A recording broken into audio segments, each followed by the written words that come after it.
Hoje nós estamos falando sobre codependência, que é um assunto que já começamos na live passada. E na live passada, além do conceito de codependência emocional, eu falei sobre algumas características da dependência emocional. E uma delas foi a questão da baixa autoestima. E hoje eu quero ampliar um pouquinho para mais dois temas em relação às características de uma pessoa que está dentro de um quadro de codependência, que vivencia isso. Primeiro vamos retomar o conceito de codependência, segundo a autora que eu estou me baseando aqui, Melody Beattie. Ela diz o seguinte, que codependente é uma pessoa que tem deixado o comportamento de outra afetá-la e que é obcecada em controlar o comportamento dessa outra pessoa. E hoje eu quero falar com vocês sobre esse detalhe, sobre essa obsessão em controlar o comportamento. Porque a gente viu que tanto na definição quanto na recuperação de uma pessoa que é codependente, o fato principal, o centro do problema que a pessoa vive não está no outro, está em si mesmo. Então, de forma nenhuma estou aqui querendo dizer que o codependente não é vítima, ao contrário, ele é 100% vítima do que ele está passando. No entanto, quando a gente fala do ponto de vista de entendermos como sair disso, nós precisamos começar com a autorresponsabilização. Precisamos começar a falar sobre o desejo de sair desse lugar. E só você que passa por isso, que vive uma relação de codependência, pode querer e pode sair disso. Como? Compreendendo o que está acontecendo com você, buscando ajuda terapêutica para isso. E nessas lives eu pretendo começar a mexer com você em relação a esse tema. Também disse que a codependência ou a dependência emocional é diferente de você se comprometer num relacionamento, porque em certa medida, todos nós somos dependentes uns dos outros. Nós nascemos na dependência de um pai, de uma mãe que vai cuidar de nós. Nós crescemos dependentes. O relacionamento conjugal, ele é um relacionamento onde, em certa medida, um depende do outro. Partilha coisas. Você não faz tudo o que você deseja quando você se compromete ou quando você está cuidando. Você faz pelo outro, o outro faz por você. Mas não é sobre isso. A codependência é quando alguma coisa sai tanto do lugar, quando a pessoa vai deixando de existir, porque a existência dela está baseada em querer controlar, está obcecada em resolver o problema do outro. Aí é que mora o perigo. E seguindo então as características que formam uma pessoa codependente, hoje eu quero falar com vocês sobre a questão da obsessão na codependência. E para isso quero começar com um conceito psicológico. Obsessão para a psicologia tem a ver com o estado mental, caracterizado pela presença persistente e involuntária, prestem atenção, de pensamentos, imagens, impulsos intrusivos, que geram uma ansiedade extrema e contínua na pessoa. E essa ansiedade, ela se direciona para a codependência da seguinte forma. Falei o termo mais técnico para você compreender, mas acho que com certeza nos exemplos você vai entender o que é ser obsessivo, o que é ter uma obsessão por algo. Isso tem a ver com a questão, às vezes, de uma personalidade obsessiva. Às vezes também pode chegar até um transtorno obsessivo. Mas aqui na codependência eu estou falando simplesmente de uma característica que afeta os pensamentos, que afeta o impulso, portanto, os instintos da pessoa. Mas que você percebe que tem isso porque o seu nível de ansiedade não baixa nunca. Está sempre no nível extremo e contínuo, e focado no outro, e focado em consertar o outro, e preocupado com o outro. Então, na questão da obsessão, uma das características é uma ansiedade extrema quanto aos problemas e quanto às pessoas. Paramos aí um pouquinho.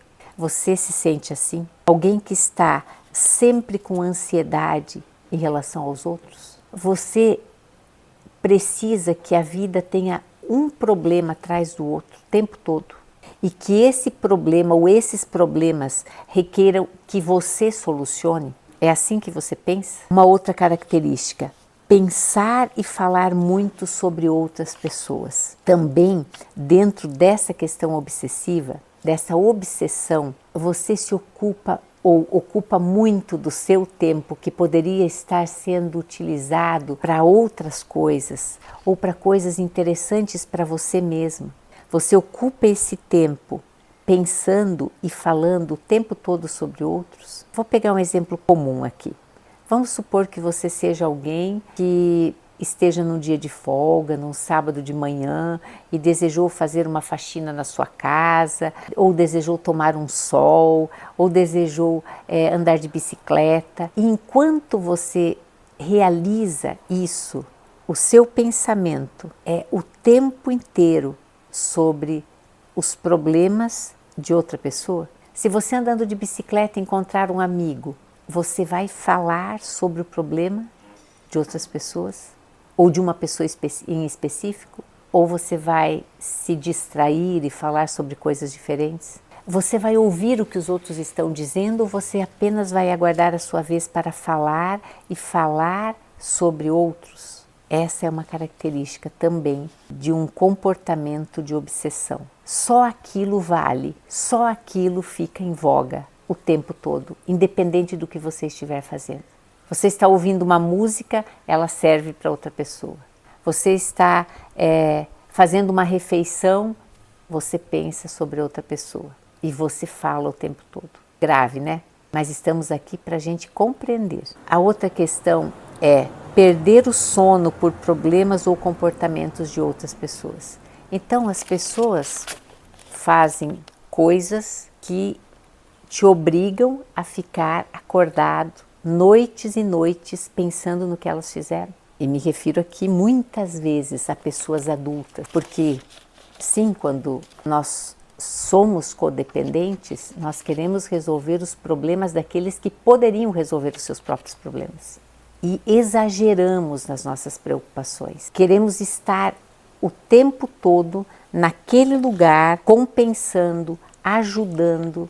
Eu já disse que na questão da baixa autoestima, muitas vezes nos sentindo culpados por aquilo, mas agora eu estou falando sobre pensamentos. Observe como você pensa, presta atenção. Uma outra característica da questão da obsessão tem a ver com nunca encontrar respostas. Sabia que a pessoa que é obsessiva, obcecada com alguma coisa, ela não encontra solução? Simples, não é para encontrar solução. É para continuar dentro do problema, porque ela está obcecada com o outro. Então, isso acontece também. Nunca encontra respostas. Se você começa a prestar atenção e a maior parte dos teus problemas são insolucionáveis, ou a maior parte das coisas que estão na sua vida, você julga como sem solução. E aí você faz um paralelo e observa que essas coisas têm a ver, a maior parte delas, com outras pessoas, coisas que não dependem de você, e você está gastando energia, está falando muito, está pensando muito, está ficando sem dormir por causa disso e não consegue encontrar resposta. Talvez tenha uma questão de codependência aqui. Um outro aspecto é tentar pegar as pessoas que são dependentes. Você é codependente de alguém que te faz mal, certo?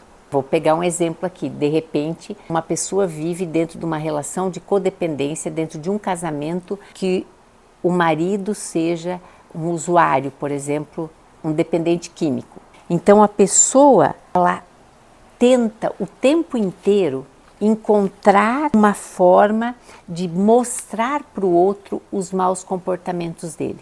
Supostamente aqui, talvez, esse dependente queira e esteja lutando para sair da dependência, mas o codependente mantém diálogos, pensamentos, atitudes que reafirmam o quanto aquele dependente tem mau comportamento, o quanto ele é ruim. Então, às vezes até numa situação assim de mudança, os pensamentos de uma pessoa codependente, o jeito dela agir, atrapalha. E isso vai ficando cada vez mais sério, porque parece que aquilo que você mais deseja, que é ver o outro curado, eventualmente, daquilo que ele passa, ou você conseguir sair daquela situação e abandonar aquilo, deixar aquilo para trás, os pensamentos mantêm você ali. O teu julgamento mantém você ali. A forma como você cobra de si mesmo e do outro mantém você naquele lugar. Então, o codependente, ele não para de falar, ele não para de pensar, ele não para de se preocupar com as pessoas e com seus problemas. Vou repetir, o codependente não para de falar, não para de pensar e não para de se preocupar com pessoas e seus problemas. Você está percebendo aqui que falar, pensar são muito importantes. Mas quando foi a última vez que você fez isso a respeito de si mesmo? E por fim, a obsessão, ela acaba numa percepção de que a energia acabou. A pessoa que está obcecada, ela sente que as energias dela estão sendo drenadas. Acaba-se a energia. Em algum momento ela percebe que ela não vai mais ter força, ou que ela não tem mais força. Só que a grande questão, se ela não tratar disso, é que em algum momento, quando as forças voltam um pouquinho, ela se põe naquele mesmo lugar para as forças acabarem novamente, porque ela volta ao mesmo padrão. Então, faça uma avaliação aí sobre essa questão da obsessão na sua vida. Você é uma pessoa obcecada pelos problemas dos outros? Ou você cuida da sua própria vida? Um outro aspecto que eu queria mostrar e conversar hoje com vocês é sobre uma outra característica que a pessoa codependente parece apresentar, que é a falta de confiança. A falta de confiança também é uma característica da pessoa codependente. Ela se mantém naquele relacionamento abusivo, por exemplo, violento, por exemplo, porque ela não confia em si mesma. Interessante que muitos anos atrás, uma das minhas formações é em serviço social. Quando eu fiz a monografia, o meu trabalho de conclusão de curso nessa faculdade, eu fiz uma pequena pesquisa. Eu estagiava numa delegacia de defesa da mulher e eu fiz uma pequena pesquisa.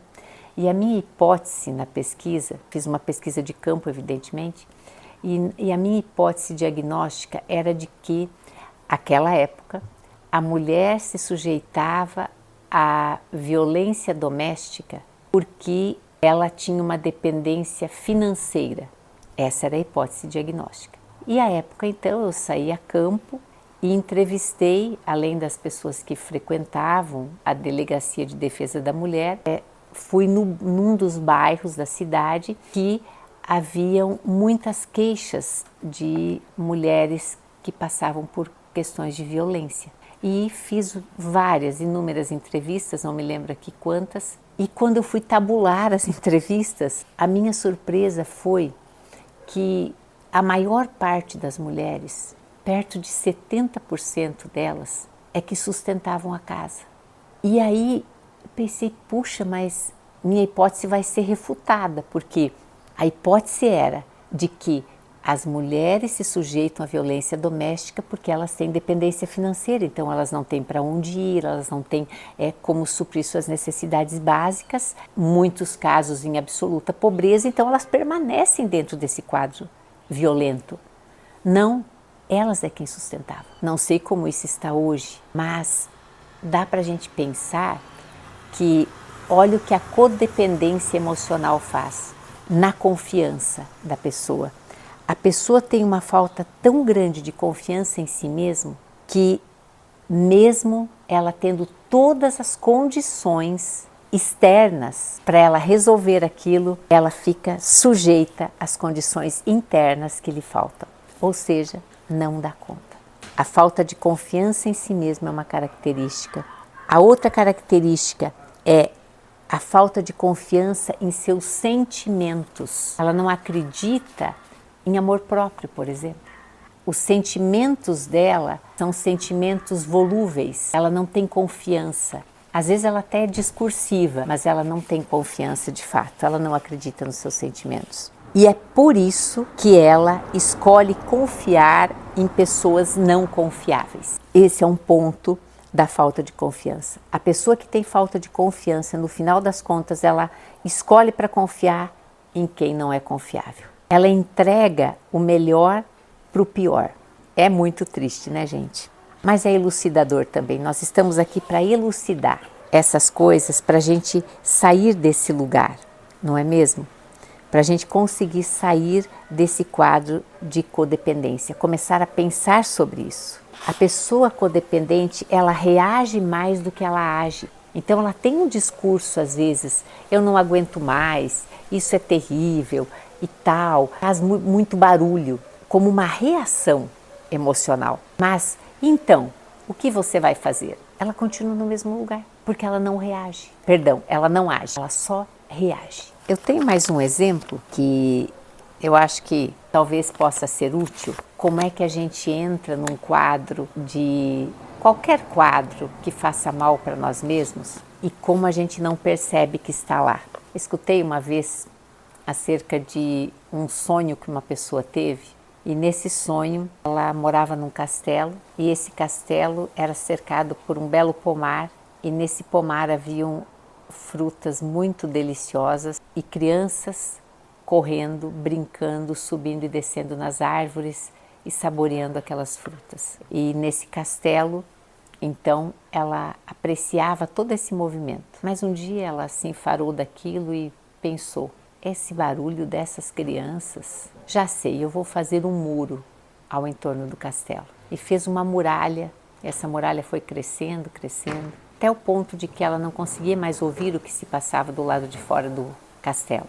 E ela ficou lá, achou aquilo muito bom, afinal de contas, ela podia pensar, falar e sentir livremente, sem que ninguém atrapalhasse. O fato é que o tempo foi passando, a muralha deixou o castelo escuro, os limbos foram tomando conta do castelo, não havia claridade suficiente e ela foi ficando triste, e mais triste ainda, e pensou, que saudade eu tenho do que havia no jardim do castelo. Um dia então, cansada de todo aquele estado de escuridão, de falta de clareza sobre as coisas, seus sentimentos já confusos, seus pensamentos da mesma forma, o seu falar repetitivo há anos, essa pessoa então decidiu por fazer uma coisa. Pegou uma marreta e falou, eu vou começar a quebrar esse muro. E na medida que ela foi quebrando o muro, feixes de luz foram entrando, o som foi entrando. E quando ela menos percebeu, o muro já havia caído. E olha, as crianças continuavam lá, o pomar continuava lá, tudo estava do mesmo jeito.